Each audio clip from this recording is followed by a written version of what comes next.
Hay historias que empiezan con una idea, con un argumento, con un personaje bien diseñado, con un esquema en un folio y flechas que conectan escenas unas con otras. Y luego hay historias que empiezan con una imagen. Solo eso, una imagen. Esta era la mía. Imaginaos a un hombre atado en una silla en un sótano oscuro. Frente a él otro hombre, tranquilo, sentado en un taburete, comiéndose un sándwich. Sobre la mesa de trabajo herramientas manchadas de sangre. Y el hombre del sándwich diciéndole al hombre atado, con total calma, casi con ternura: tranquilo, soy un buen tipo. Eso fue todo. Esa imagen fue el principio de todo lo que vas a escuchar hoy. No me digas que no es precioso.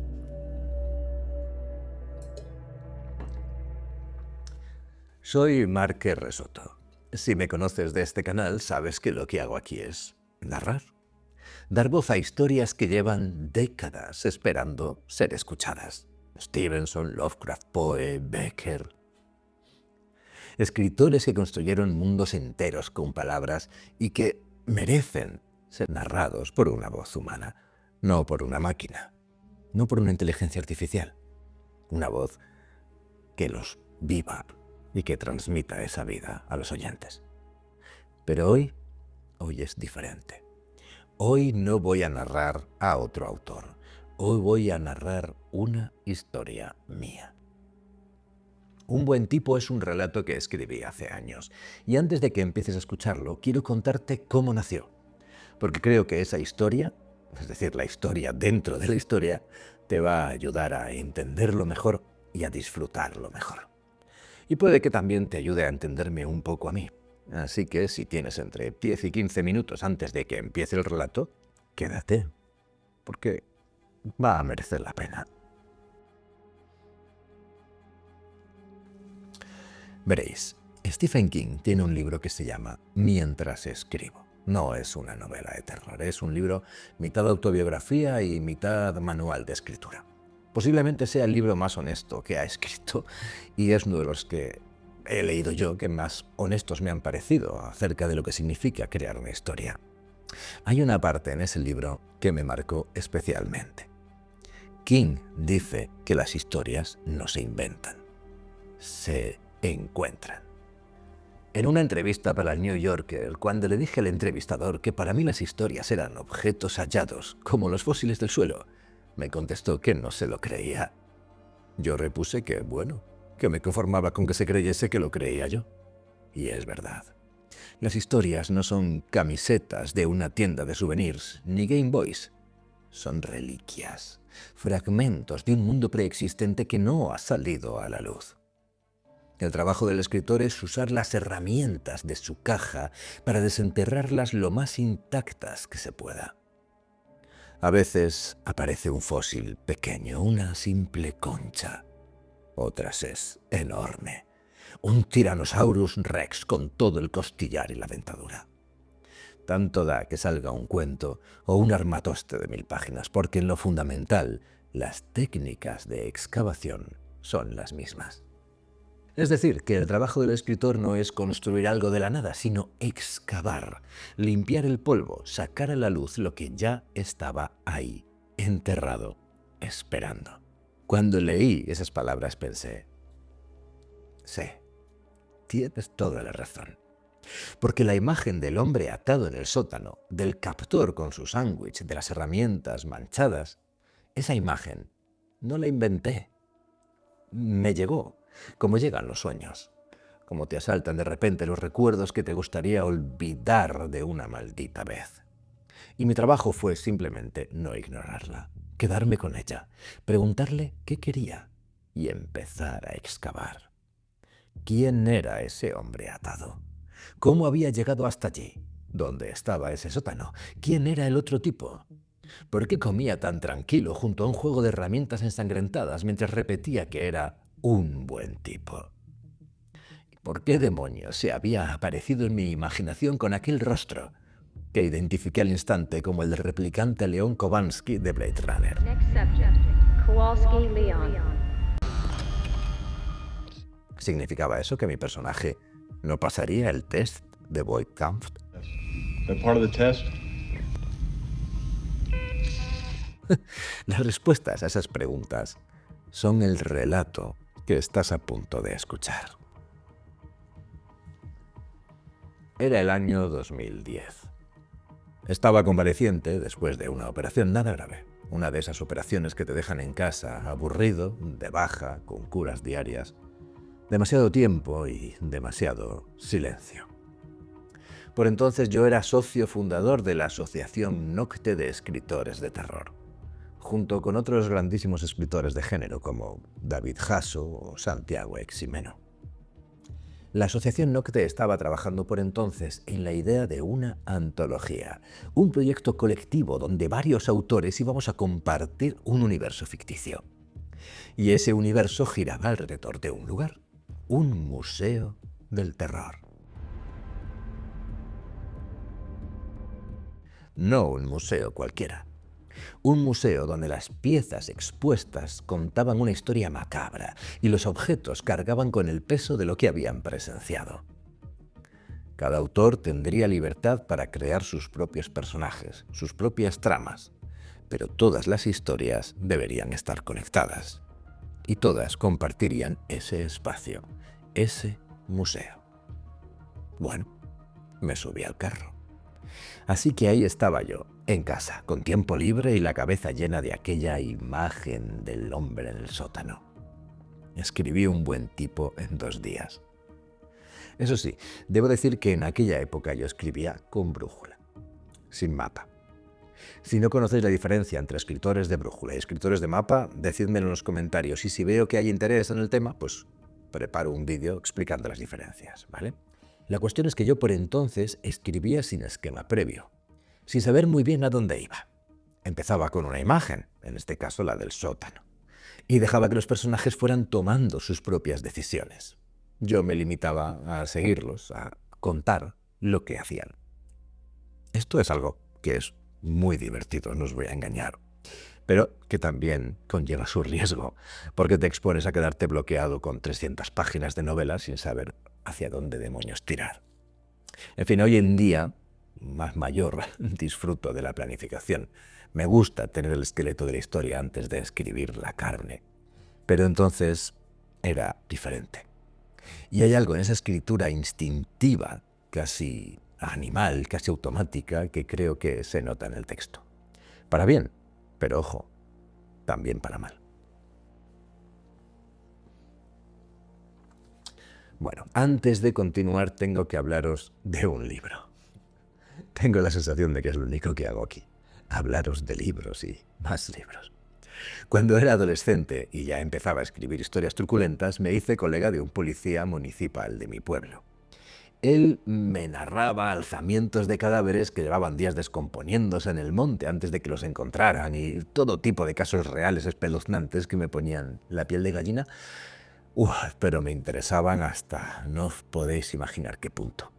Fue este policía, Jesús Margallo, no sé si me estará viendo, el que me dejó una edición del libro Diccionario del Crimen, de Abedul Aciclón B, de Syriacs. Un libro que más tarde compraría yo también y que guardo como un tesoro, y que si no os puedo enseñar ahora es porque estoy en plena mudanza, los libros los tengo fuera en la nueva casa, pero el internet lo tengo en la vieja, así que de momento no os lo puedo enseñar, pero yo os lo dejaré probablemente en la página de comunidad del chat.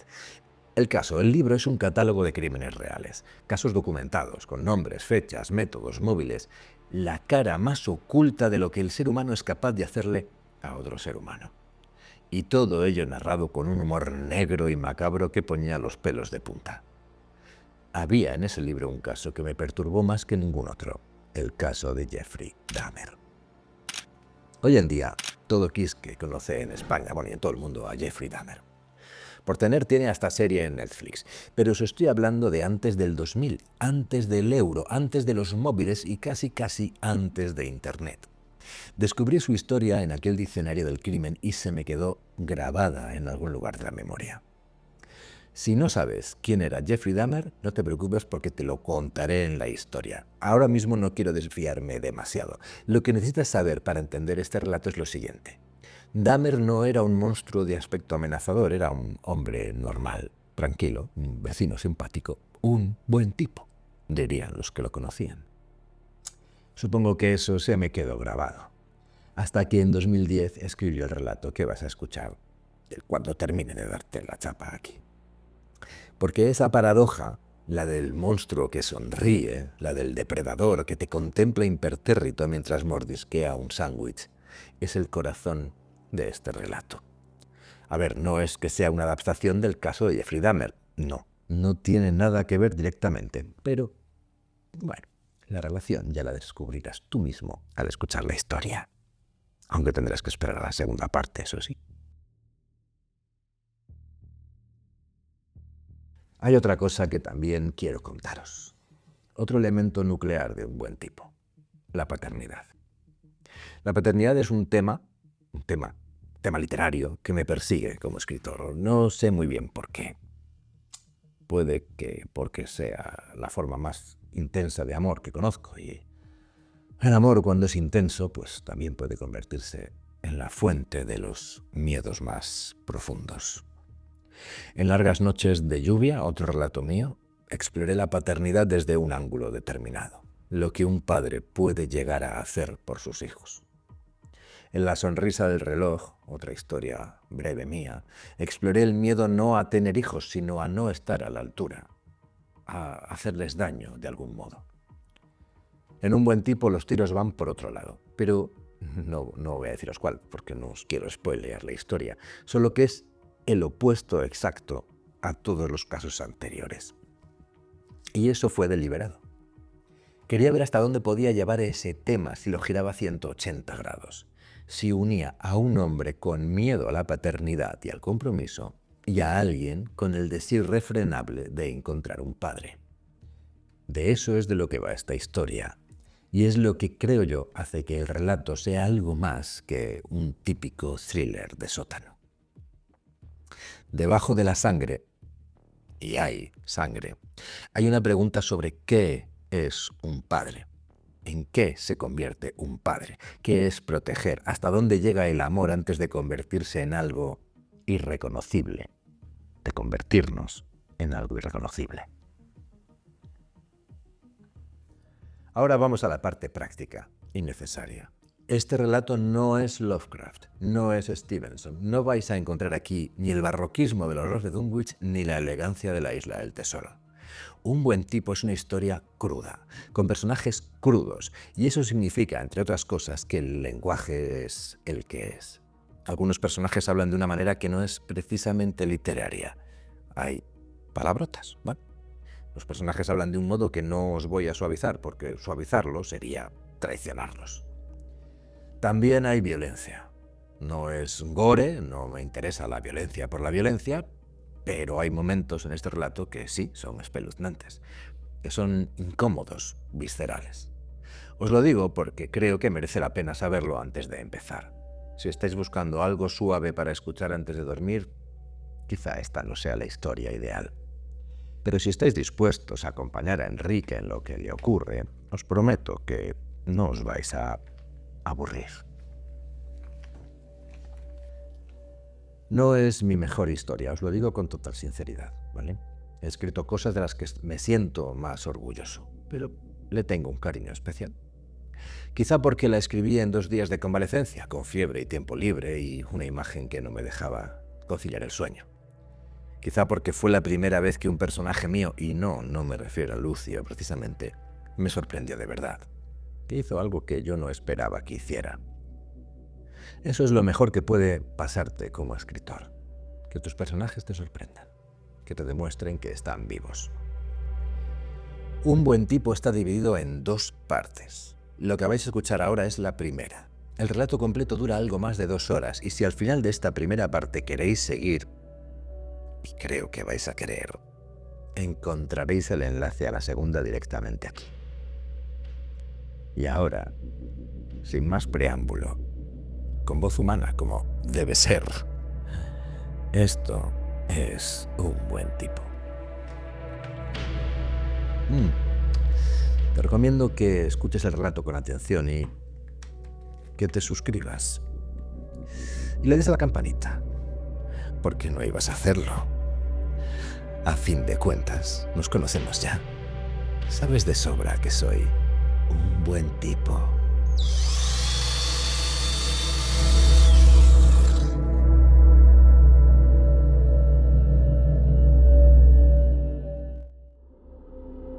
Un buen tipo.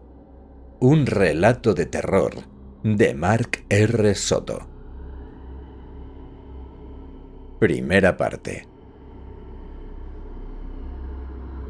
En la niebla 1. Había niebla, mucha niebla. Blanca, densa y pegajosa niebla. Y surgiendo de la niebla, las voces. La mierda de cabra abunda. Y la mierda de cabra es el caviar más sabroso del mundo. Risas distorsionadas, subacuáticas, risas a través de la niebla. Vagamente, Enrique reconocía que una de aquellas risas era la suya. A veces la niebla se disipaba un tanto y entonces él alcanzaba a distinguir formas borrosas, movimientos a través del velo blanco. En una de aquellas ocasiones se había visto volando. El suelo se deslizaba hacia atrás 1,5 metros por debajo de él. Una puerta blanca se abrió milagrosamente cuando se detuvo ante ella. Al otro lado, un tramo de escaleras descendía hacia la oscuridad. Trató de decir algo, pero de su garganta solo escapó un gruñido sin fuerza. Un brazo apareció de la nada y le apretó un pañuelo contra la nariz. Entonces, la niebla volvió. ¿Papi? Y con ella las voces. A Enrique no le importaban las voces ni las risas porque la niebla era buena, blanca y buena. Se interponía entre él y el mundo. Ponía distancia y eso le gustaba. Sentía que podía ser feliz ahí, flotando en aquella nada, sin gritos, sin hambre, sin dolor. Por eso cuando la niebla comenzó a disiparse de nuevo, trató de aferrarse a ella con todas sus fuerzas, aunque sin ningún resultado. Se sintió pesado de nuevo, grávido, y comprendió que estaba sentado. «No te engañes», dijo a su derecha una voz que no conocía. Las palabras sonaron arrastradas y confusas, como si la niebla siguiera allí. De pronto escuchó algo más. El zumbido de un taladro eléctrico. «A pesar de las apariencias, soy un buen tipo», dijo la voz. El zumbido aumentó de volumen y luego se volvió apagado, chapoteante. Alguien profirió un grito. El zumbido se convirtió en un chirrido, el grito en un alarido. Un penetrante olor a virutas de hierro y carne quemada impregnó el aire. «Calla», murmuró la voz a su derecha. «Cállate y estate quieto». De pronto el chirrido volvió a convertirse en un zumbido que no tardó en extinguirse por completo, al igual que los gritos. Silencio. Enrique entreabrió los ojos. La luz de un flexo le golpeó en el rostro. Algo se movió a su lado. Alcanzó a ver un fragmento de tela azul con salpicaduras rojas y grises. «¿Arturo?», balbuceó. La forma a su derecha se giró al oírle. Un instante después, Enrique notó como algo blando y húmedo le tapaba la nariz y la boca. El telón de niebla volvió a caer, y esta vez fue como un puñetazo. Cuando su cabeza cayó hacia adelante, la realidad se alejó a la velocidad de la luz. Lo que taponaba su nariz y su boca se retiró, pero a Enrique le dio igual. Su nariz y su boca estaban en otro universo. «Otra broca a la mierda», sonó otra vez la voz arrastrada del desconocido. Enrique apenas sí reparó en ella. La niebla le envolvía de nuevo. Bendita niebla. Nada importaba en la niebla. No te quejes, la mierda de cabra abunda, y la mierda de cabra es... Voces. Papi, ¿estás ahí, papi? Voces en la niebla.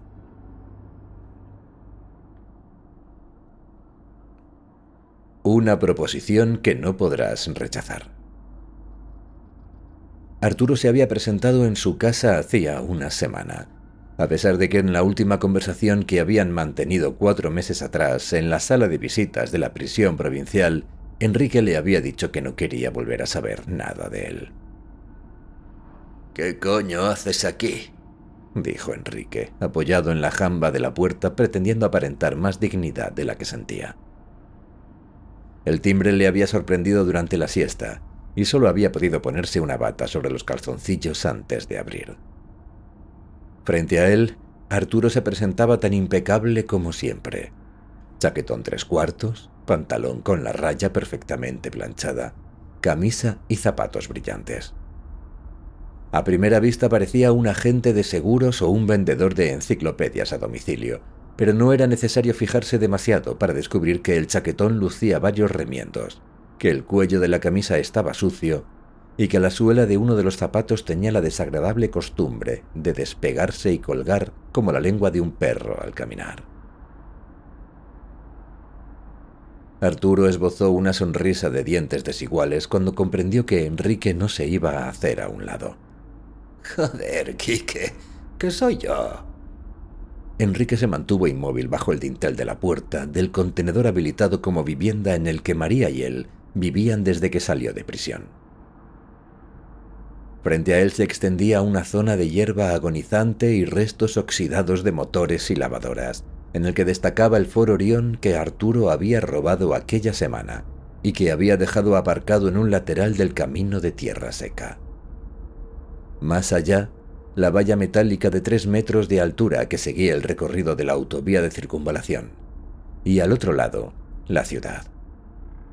Aunque los primeros bloques de pisos no distaban más de 100 metros a tiro de piedra, María tenía que dar un rodeo de varios kilómetros para llegar al supermercado en el que trabajaba.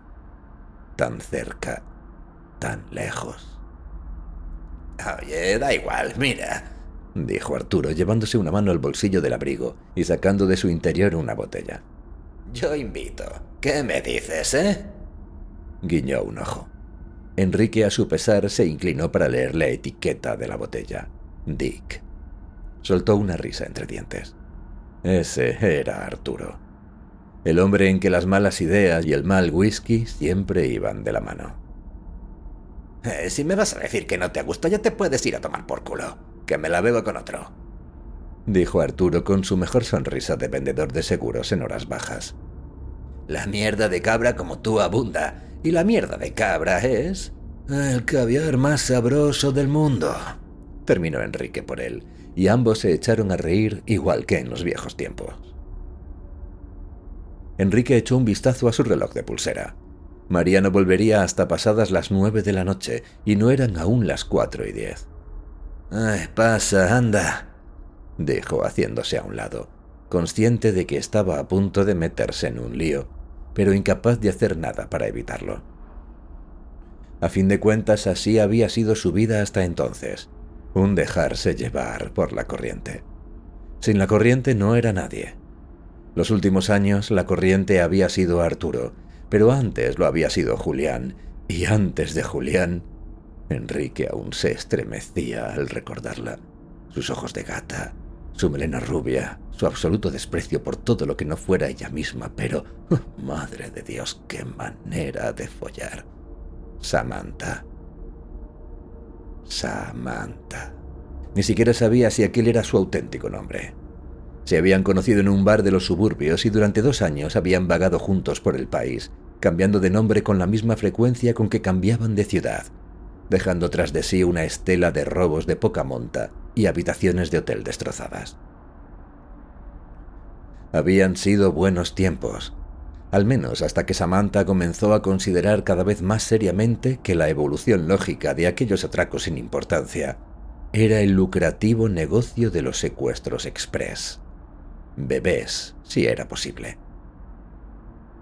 Dejarla y desaparecer había sido difícil. pero olvidarla había sido más difícil aún. «A la mierda», dijo para sus adentros Enrique mientras Arturo pasaba al interior del contenedor y soltaba un silbido cargado de sarcasmo. «Uno es lo que es, no hay vuelta de hoja». Cerró la puerta. Acompañó a Arturo hasta la butaca buena y después sacó un par de vasos del armario y cubitos de hielo del congelador. «Tú dirás», dijo tras darle los vasos a Arturo para que los llenara y sentarse a continuación en la butaca mala. «Ah». Arturo alzó la botella ante sí y enarcó las cejas, tan teatral como siempre. «Lo primero es lo primero». Rompió el sello y llenó ambos vasos hasta la mitad. Le alcanzó a Enrique uno de ellos mientras levantaba el otro a la altura de los ojos. «Chin, chin. Déjate de gilipolleces», dijo Enrique. «¿Cuándo hemos brindado nosotros? A lo mejor dentro de poco y con champán». Enrique interrumpió el trago que estaba dando. Alzó una ceja y dejó el vaso en la mesita ante él. «Ah, no quiero saber nada de... ¿Ni siquiera vas a escucharme? Es la casa del encargado de mantenimiento del museo, la que está pegada a la parte de atrás. El tío se acaba de casar, así que estará de luna de miel. La casa vacía, el museo cerrado todo el puto fin de semana, nadie en los alrededores. Es lo más sencillo del mundo. Tu último plan sencillo me tuvo 1 año y medio en la trena. Si María te ve cuando llegue me da puerta, así que... Ya, dime, ¿qué tal se vive aquí?» Enrique se encogió de hombros. «El alquiler es barato». «Sí, joder, no digo que sea caro, es un puto contenedor de mercancías. Ya me imagino que será barato. Lo que te he preguntado es ¿qué tal se vive aquí?» Enrique miró a un lado y otro. Algunos cuadros rescatados de la basura, la cortina roja que separaba el salón-cocina del minúsculo dormitorio, el sofá rajado con el relleno amarillo asomando en algunos puntos como las tripas de un animal prehistórico. Una cucaracha correteaba por la pared. Detrás de la nevera había toda una colonia de ellas. A veces, al despertar, se las encontraba junto a su cara, en la almohada. A veces, en la ropa interior. Iban al calor. Las muy hijas de puta iban al calor. «No se vive mal».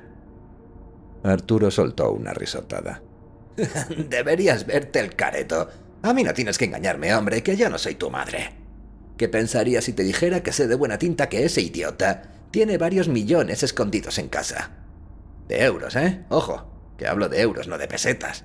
Con eso tendrías como para comprarte un chalecito en la playa y todavía te quedaría para un cochazo».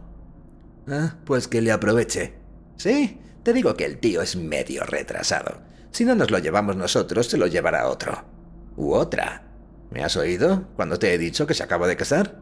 Un pibón de la hostia. Tal y como yo lo veo, solo hay una razón por la que una morena de bandera se case de buenas a primeras con un pringado, justo después de que ese pringado clave un pleno al 15 en una quiniela con 13 variantes», dijo cogiendo un paquete de tabaco del bolsillo interior del abrigo y sacando 2 cigarrillos de él. Le ofreció uno a Enrique, pero este negó con la cabeza. «Ya no fumo, así que no fumes tú tampoco. Si María huele a tabaco cuando llegue...» «¡Que no fumas!» exclamó Arturo volviendo a guardar los pitillos. «Chico, estás desconocido. ¿No has leído lo que pone en las cajetillas? Fumar produce impotencia y reduce la calidad del esperma. María y yo queremos tener un crío». «¡Hostia puta! Me dejas de piedra. La María, menuda hija de...» rió entre dientes. «Te tiene bien pillado, ¿eh? Se le ha metido en la cabeza. ¿Qué coño quieres que haga?» Arturo echó un vistazo a su paquete de tabaco, todavía sonriendo. En la cajetilla se podía leer: «Fumar acorta la vida». Le enseñó la inscripción a Enrique. «Yo tengo más suerte. Nada de impotencia para mí. Solo una vida más corta, pero con la polla más tiesa de todo el extrarradio. Menos da una piedra. Ahora que tú... un crío, madre mía. Y dime, ¿ya has pensado cómo vais a pagar los pañales, los potitos? ¿Y la guardería? ¿O vas a cuidar tú de él? Porque no te veo limpiando caquitas. Por mucho que sea tu hijo, su culo no va a oler a Jackspino». «Vale ya». «Y luego el colegio, los libros, las vacunas, la ropa. Cuando el crío os pida unas Nike o una PlayStation, ¿qué le vais a decir?» «Te he dicho que vale ya». Arturo alzó las manos a ambos lados de la cara en gesto conciliador. Sus ojos chispeaban. Apuró de un sorbo lo que quedaba en el vaso y masticó el último cubito de hielo. «Lo que tú digas», dijo mientras se levantaba. «Solo piénsatelo, ¿eh? Yo me abro. Estaré a las 7 en el Rey de Espadas. Si vienes, de puta madre. Si no, me busco a otro. Como te decía, la mierda de cabra abunda». Enrique le acompañó hasta la puerta y se quedó un rato en el umbral, viendo cómo su antiguo amigo ponía en marcha el Orión, daba media vuelta y al cabo de unos segundos desaparecía de su vista, envuelto en una nube de polvo. Enrique dio un paso atrás. Cerró la puerta, recogió los vasos, limpió uno de ellos y dejó el otro en el fregadero para que María lo viera al llegar. Después se giró y, apoyado en la encimera de la cocina, contempló el zulo en el que vivían María y él, y que tarde o temprano deberían compartir con un bebé. Eran las 5 de la tarde. Lo siguió mirando hasta las 5:15. A las 7 menos 10 cruzaba la puerta del Rey de Espadas.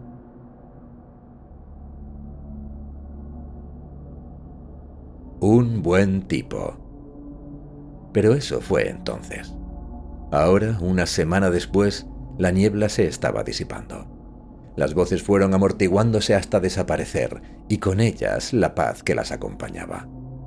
La sensación era tan parecida a emerger lentamente desde las profundidades que por un segundo Enrique tuvo miedo de morir ahogado. Gradualmente tomó conciencia de su cuerpo, su peso. Seguía sentado. Un hormigueo comenzó a apoderarse de sus brazos y sus piernas. El hormigueo no tardó en ganar intensidad hasta convertirse en calor, y más tarde en un dolor sordo. Enrique trató de moverse, pero no pudo. Comprendió que tenía los tobillos y las muñecas fuertemente atados a una silla. No necesitaba abrir los ojos para saber que el plan de Arturo había demostrado tener más agujeros que un queso gruyère, y eso que en el Rey de Espadas había afirmado tener información de primera mano, de la propia esposa del vigilante nada menos, con quien había acordado repartirse el botín después del palo. «Toda una hembra», había asegurado Arturo mientras movía en círculos el vaso para que el hielo enfriara el whisky que Enrique se había encargado de pagar esta vez. «El tal Lucio no sabe la víbora que ha metido en su cama». Todo, absolutamente todo, había salido mal. Aún confuso y mareado, Enrique recordó la casa a oscuras y silenciosa cuando llegaron, tal y como Arturo le había asegurado que estaría. La llave escondida en un macetero junto a la entrada, la puerta que abrieron sin esfuerzo, el pasillo que recorrieron sin otra luz que la de las minúsculas linternas que llevaron consigo. Y luego, el pañuelo en la cara. La linterna que caía y rodaba sobre la alfombra del pasillo, iluminando inútilmente un par de pies enormes, calzados en sendas botas de trabajo. El mundo que se deshilachaba ante sus ojos y se hundía en un mar de niebla. Con los ojos aún cerrados, Enrique sintió deseos de llorar. María habría llegado ya a casa, sin duda, y estaría preocupada por él. A medida que las horas pasaban y él seguía sin aparecer, comenzaría a temerse lo peor, que había vuelto a las andadas, que los 2 años que habían pasado juntos habían sido tiempo perdido, que esta vez, tal y como ella había predicho, se le había acabado la suerte. Y en rigor, ¿podía afirmar que no estaba en lo cierto? Enrique trató de borrar todo rastro de María y sus reproches mientras abría los ojos y se enfrentaba de nuevo al mundo. Cuando lo hizo, vio al hombre del buzo azul sentado a un par de metros de distancia, multiplicado 2, 3 veces. Parpadeó hasta que su visión se aclaró. El hombre, Enrique supo enseguida que se trataba de Lucio, se interponía entre él y el flexo, pero la luz reflejada bastaba para distinguir sus facciones. Enrique calculó que rondaría los 40 o los 45 años. Desde luego no llegaba a los 50. Alto, fofo, pero fuerte. Estaba sentado en un taburete de 3 patas, con una servilleta de cuadros azules y blancos extendida sobre las rodillas. La mano zurda descansaba sobre la servilleta. En la diestra sujetaba un sándwich de ensaladilla rusa, al que a juzgar por su aspecto apenas había dado un par de mordiscos. Tras él, una lámpara de tulipa verde como las que se utilizan para iluminar las mesas de billar arrancaba destellos plateados de las herramientas desperdigadas en un banco de trabajo. Las paredes sin ventanas del sótano quedaban ocultas en las sombras. Si Lucio se había percatado de que Enrique había despertado, no hizo nada para demostrarlo, y se limitó a alzar la mano diestra para llevarse el sándwich a la boca. Dio un mordisco, y luego apoyó de nuevo la mano en la servilleta, mientras movía mecánicamente la mandíbula, como un niño al que le han dicho que hay que masticar 20 veces cada bocado antes de hacerlo pasar. Cuando tragó, la nuez bailó arriba y abajo. Con el índice de la mano libre recogió 1, 2, 3 migas de la servilleta. Introdujo en la boca el dedo hasta la altura de la primera falange y después, con un chasquido como de botella de champán que se descorcha, lo sacó reluciente. «No te engañes», dijo con la mirada perdida. «A pesar de las apariencias, no soy un mal tipo». Enrique intentó liberarse, pero solo consiguió que las sogas con las que estaba atado se clavaran con fuerza en los antebrazos. «Nylon», dijo Lucio, dando otro mordisco a su sándwich. «Si sigues tirando, te harán rebanadas los brazos como si fueran queso fresco». Rió guturalmente. Enrique gritó con todas sus fuerzas mientras intentaba liberarse de las ataduras. La silla dio un par de saltitos, pero apenas se movió del sitio. El hombre del buzo azul se limitó a seguir comiendo su sándwich. Cuando lo terminó, se chupó uno tras otro los 5 dedos de la mano que había sostenido el bocadillo. A Enrique ya se le habían terminado las ganas de gritar y aguardaba con la barbilla hincada en el pecho. «¿De verdad?», dijo Lucio mientras doblaba la servilleta y la dejaba sobre el banco de trabajo junto a las herramientas. «No soy un mal tipo. Te conviene recordarlo. Tu amigo lo olvidó y ahora está muerto». Enrique alzó la cabeza y la giró hacia su derecha. El cuerpo de Arturo descansaba en una silla idéntica a la suya, con los brazos y los tobillos atados con hilo de nylon a los travesaños del respaldo y las patas de madera. Estaba muerto. Era obvio que estaba muerto. La cabeza que colgaba hacia atrás, la piel del cuello lívida y tirante, el montículo inmóvil de la nuez. Un hilo de sangre le recorría la cara, desde la boca abierta en una mueca de terror hasta la frente, pasando por el ojo que aún seguía abierto, aunque opaco y sin vida.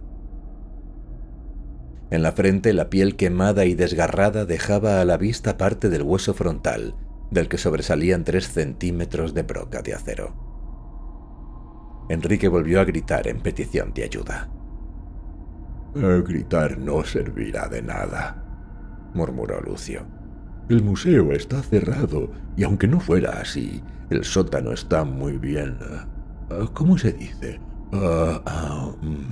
Aislado». «Soy un buen tipo». Enrique recordó haber escuchado aquellas palabras como en un sueño, durante un breve despertar poco antes de oír los gritos de Arturo, que no tardaron en extinguirse bajo el zumbido eléctrico de un taladro. Desesperado, apartó la mirada del cadáver de su antiguo compañero e hincó la barbilla en el pecho. «¿Qué le has hecho?», sollozó. «¿Yo? Nada. Ha sido él, que no se estaba quieto.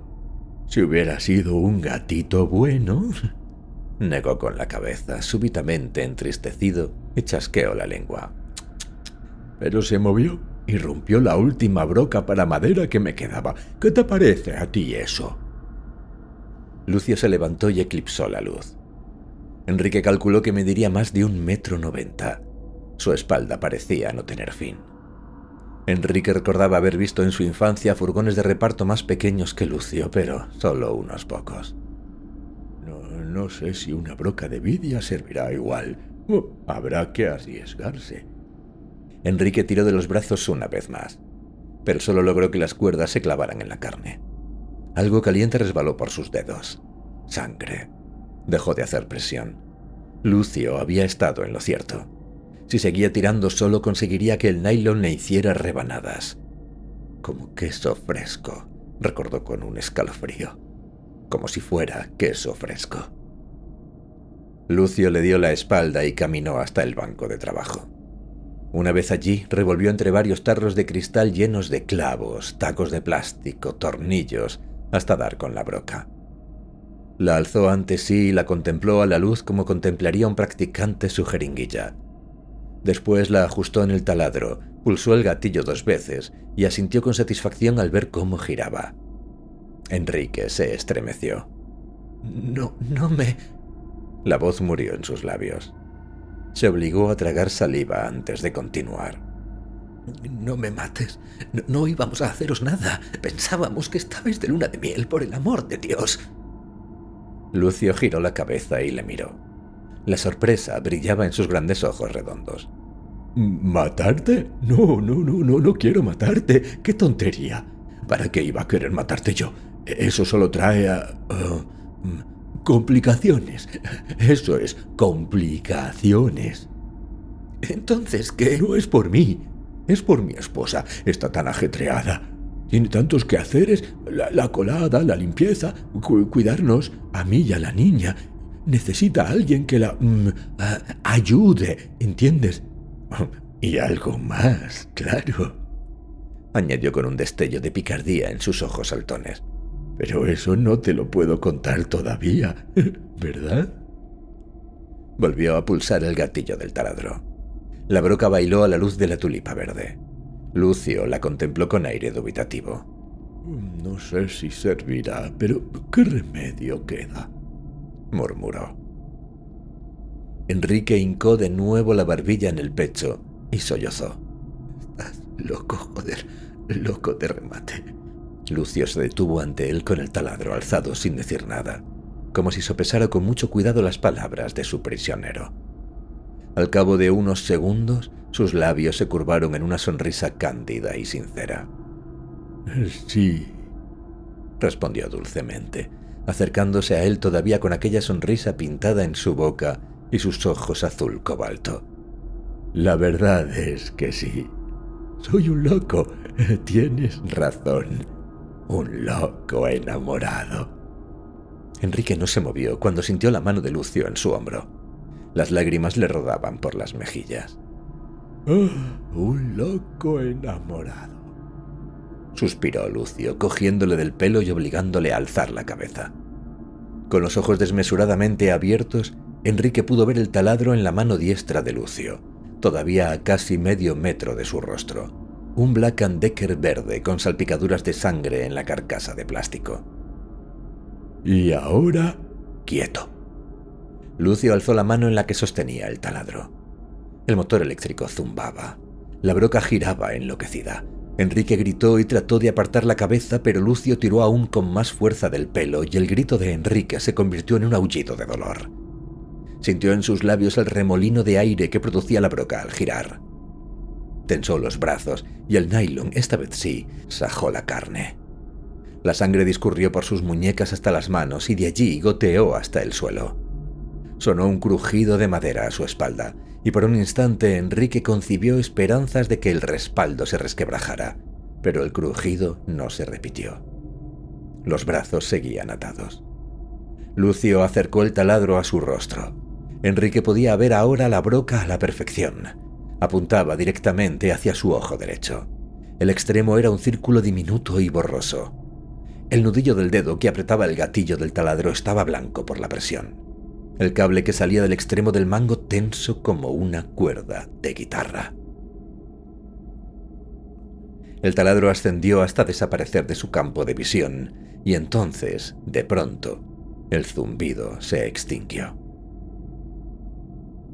Enrique escuchó varios chasquidos sobre él y comprendió que se trataba del gatillo al ser pulsado una y otra vez sin ningún resultado.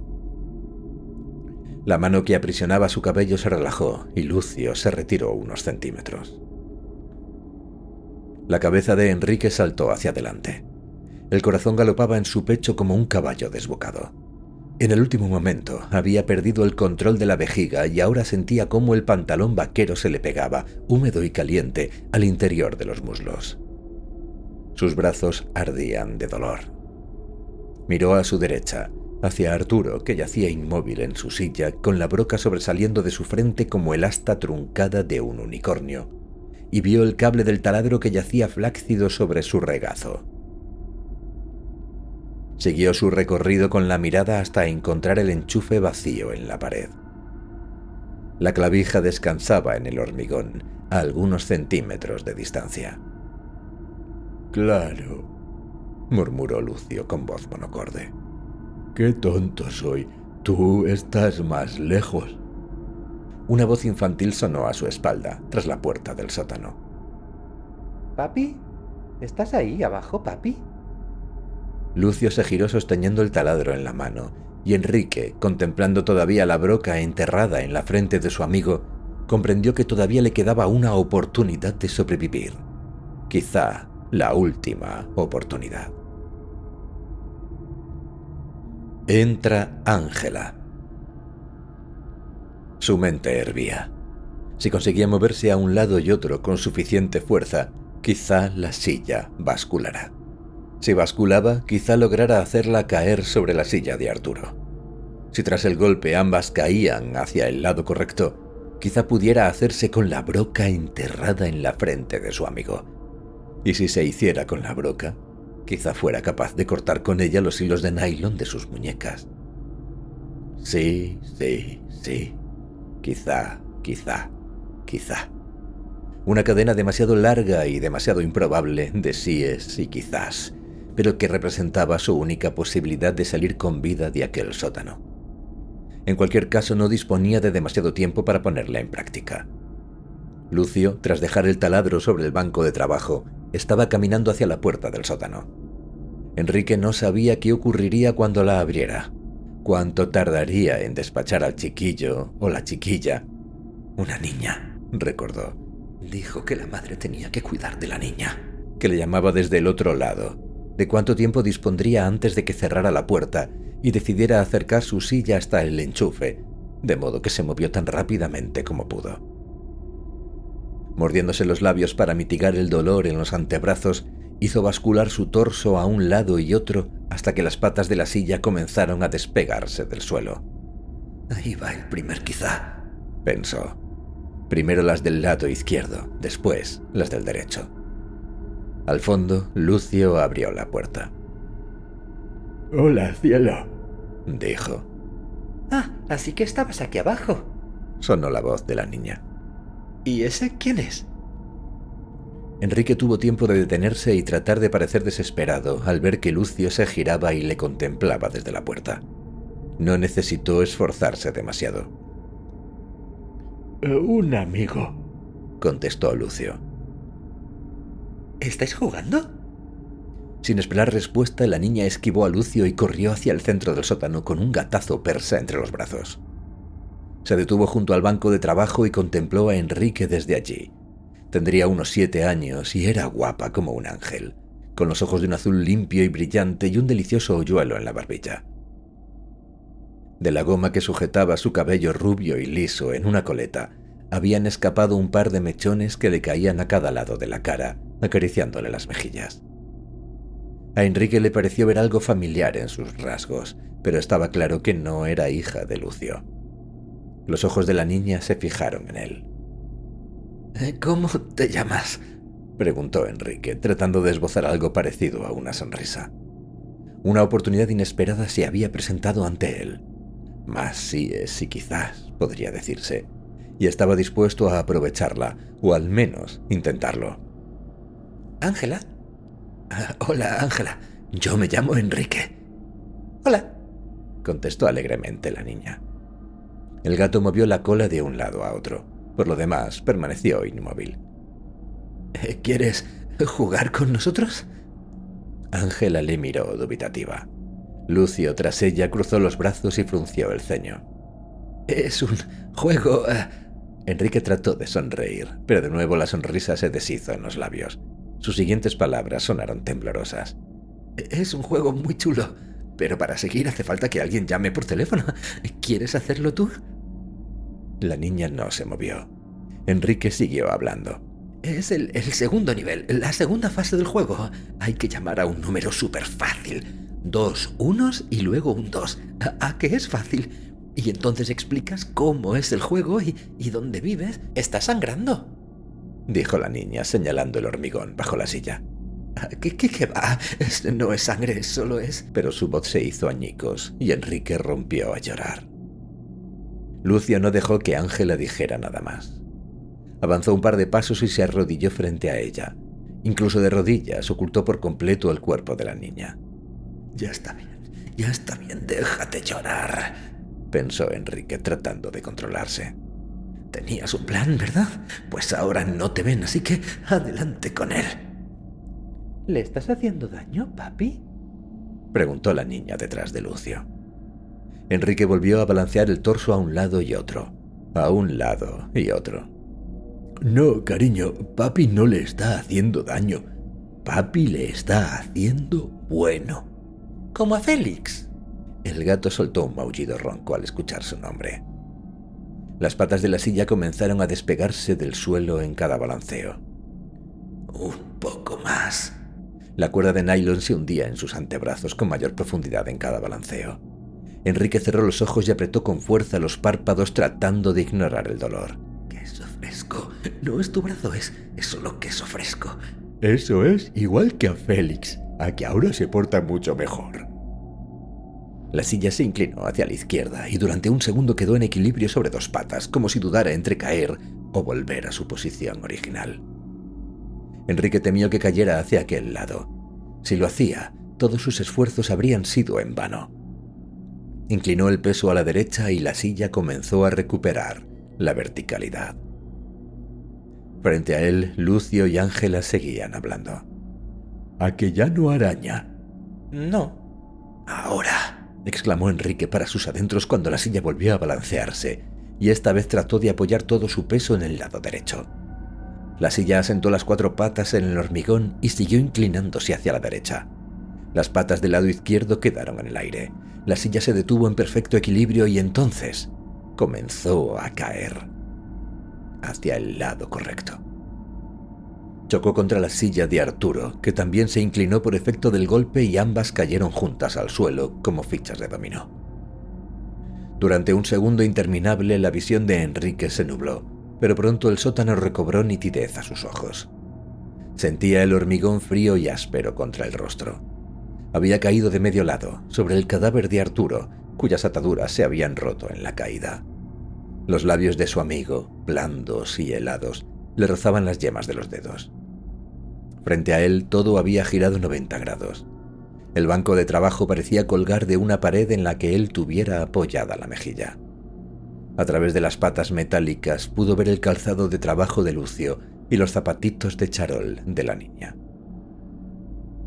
Algo semejante a un plumero gris apareció un momento junto a los tobillos de Ángela y luego desapareció.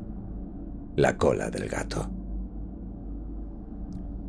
Será mejor que subas, cielo, dijo Lucio con voz monótona. Papi tiene... trabajo. ¿Está muerto? Enrique cerró los ojos y permaneció inmóvil. Durante varios segundos sintió cómo los ojos de Lucio y la niña se clavaban en él. No, cariño, solo dormido, dijo por fin Lucio. ¿Cuando acabe se portará igual de bien que Félix?, preguntó Ángela. Claro, y hará todo lo que mamá y tú le digáis. ¡Qué guay! Enrique escuchó el sonido de los zapatos de Ángela y las botas de Lucio, alejándose hacia la puerta. Un gatito bueno. Una vez la niña se hubiera marchado y Lucio hubiera cerrado la puerta, todo sucedería muy rápido, y Enrique lo sabía. Trató de moverse y descubrió que por primera vez la suerte estaba de su parte. El respaldo de la silla se había roto en la caída y pudo mover los brazos libremente, aunque aún seguían atados el uno al otro a la altura de las muñecas. hizo descender las manos hasta que se libró de los largueros de madera y luego volvió a alzarlos a su espalda.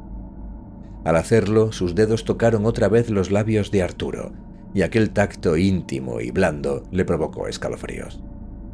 Siguió alzando los brazos, sintiendo una llamarada de dolor cada vez más intensa a medida que ascendían, centímetro a centímetro.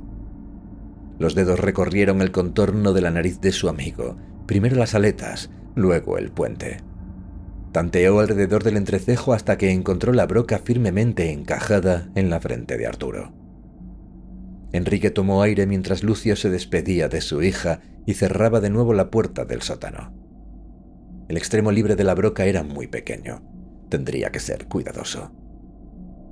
Hizo presa de ella entre los dedos índice y corazón de la mano diestra y comenzó a tirar. Pero el metal resbaló entre los dedos empapados de sangre. Enrique entreabrió los ojos un segundo y vio a Lucio de vuelta en el banco de trabajo, asegurándose de que la broca estaba bien afianzada en el taladro. Los cerró de nuevo y volvió a intentar extraer la broca. Al tercer intento, sus dedos índice y corazón se cerraron con fuerza alrededor de ella. Comenzó a hacerla bascular a izquierda y derecha, y cuando notó que bailaba con cierta holgura en el agujero, flexionó los dedos para atraerla hacia sí. Lentamente, muy lentamente, la broca fue saliendo con un chapoteo grave, como una cucharilla que emergiera lentamente de un tarro de mermelada. Mermelada de fresa. «Vamos, vamos», dijo Enrique para sus adentros. Cuando extrajo por completo la broca, la apretó con fuerza hasta sentir cómo la espiral de acero se le clavaba en la palma de la mano. Tras enchufar de nuevo el taladro, Lucio se inclinó sobre él. «Oh, mira lo que has liado», dijo Lucio, moviendo la cabeza a izquierda y derecha. «2 sillas nuevas para tirar a la basura». Enrique no respondió. Por lo visto, Lucio creía que seguía inconsciente. Bien, pues que siguiera creyéndolo. Con los dedos cerrados trató de no mover un solo músculo de su cuerpo, aparte de los dedos que deslizaban la broca arriba y abajo sobre los hilos de nylon. Con cada movimiento, el filo en espiral cortaba un par de hebras. La presión de los hilos clavados en su brazo y sus muñecas comenzaba a aflojar. De pronto escuchó el zumbido agudo del taladro junto a su oreja y abrió los ojos con el corazón golpeándole furiosamente en el pecho. Lucio estaba acuclillado frente a él y le apuntaba la sien derecha con el taladro. Sonreía.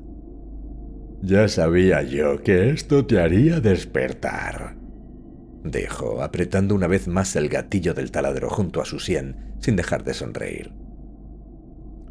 «Espero que no te muevas más, que hayas comprendido que no sirve de nada. ¿Vas a ser un gatito bueno?»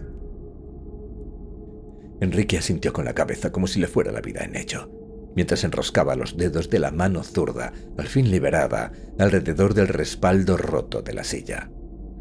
«Muy bien. Sí, señor, como debe ser». Lucio apartó el taladro de la sien de Enrique y lo dirigió lentamente hacia su frente. El motor eléctrico volvió a rugir en el sótano. Entonces Enrique se movió. Levantó el brazo con tanta rapidez que el respaldo de la silla zumbó al surcar el aire. Al travesaño superior seguían unidos 3 de los largueros con las puntas astilladas. Enrique golpeó con ellos la mano de Lucio. El taladro escapó de sus dedos y cayó al suelo, donde dio un par de tumbos antes de detenerse como un pez fuera del agua. Lucio abrió desmesuradamente los ojos. Trató de alzar la otra mano para defenderse, pero fue demasiado lento. Enrique volvió a alzar el respaldo y lo dirigió hacia su rostro con todas sus fuerzas. El primer travesaño atravesó el ojo izquierdo de Lucio y se hundió profundamente en la cuenca ocular, de la que comenzó a rezumar un humor amarillento y gelatinoso. El segundo travesaño se hundió otro tanto en la boca. El tercero se clavó en la garganta, a la izquierda de la nuez, hasta sobresalir por la nuca. La sangre comenzó a manar a borbotones. ¿Qué te parece, gritó Enrique fuera de sí. La sangre de Lucio le resbalaba por la cara. ¿Qué te parece, hijo de puta? El cuerpo de Lucio se sacudía en espasmos incontrolables. El ojo derecho estaba muy abierto, pero su expresión, que había sido de sorpresa, comenzaba ya a desaparecer de él. Enrique gritó con más fuerza. Se incorporó apoyándose en el brazo libre. Tiró del respaldo hacia sí, y cuando los extremos de los travesaños hubieron salido casi por completo del cuerpo de Lucio, empujó de nuevo hacia adentro con todas sus fuerzas. Sonó un crujido cuando la punta del larguero, clavada en el ojo de Lucio, atravesó el cráneo y asomó tras la cabeza. Lucio comenzó a caer hacia atrás arrastrando con él a Enrique, cuyos dedos seguían aferrados al respaldo de la silla. Quedaron tendidos en el suelo, el uno sobre el otro, como dos amantes. Enrique soltó la madera y se irguió cuanto pudo para contemplar a su captor. Con los tobillos todavía atados a las patas de lo que quedaba de la silla, comenzó a reír salvajemente. ¿Quién es el gatito bueno ahora, eh? ¿Quién es, Dime, ¿quién? ¿Quién es el puto gatito? No escuchó el sonido de la puerta al abrirse, ni la exclamación de asombro a su espalda, ni los pasos sobre el hormigón. Solo oía su risa salvaje. Cuando quiso darse cuenta ya era demasiado tarde. Algo le golpeó con fuerza la cabeza. Se desplomó sobre el cadáver mientras sentía que todo daba vueltas a su alrededor. Lo último que vio antes de perder la conciencia fueron las patillas de Lucio, y algo que le pareció cuanto menos extraño. Unos centímetros sobre la oreja, Lucio tenía una pequeña cicatriz, negra y redonda.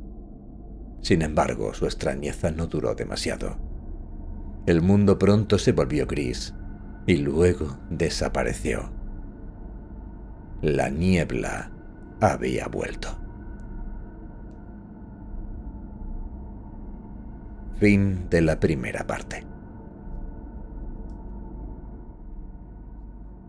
Espero que hayas disfrutado de la primera parte de Un buen tipo. Estoy grabando ahora mismo la segunda parte. Espero poderla tener para todos vosotros la semana que viene. Quizá lo esté ya, depende de cuándo veas este primer vídeo. Si te ha gustado, por favor, dale un like. Hypea el vídeo, porque eso ayuda un montón. Sobre todo, estamos hablando de un vídeo que no tiene el tirón de que sea de Lovecraft, de Poe, de Stephen King o de cualquier otro autor, así que cualquier apoyo por vuestra parte, y eso incluye el hypear el vídeo, es más que bienvenida, es más que necesaria.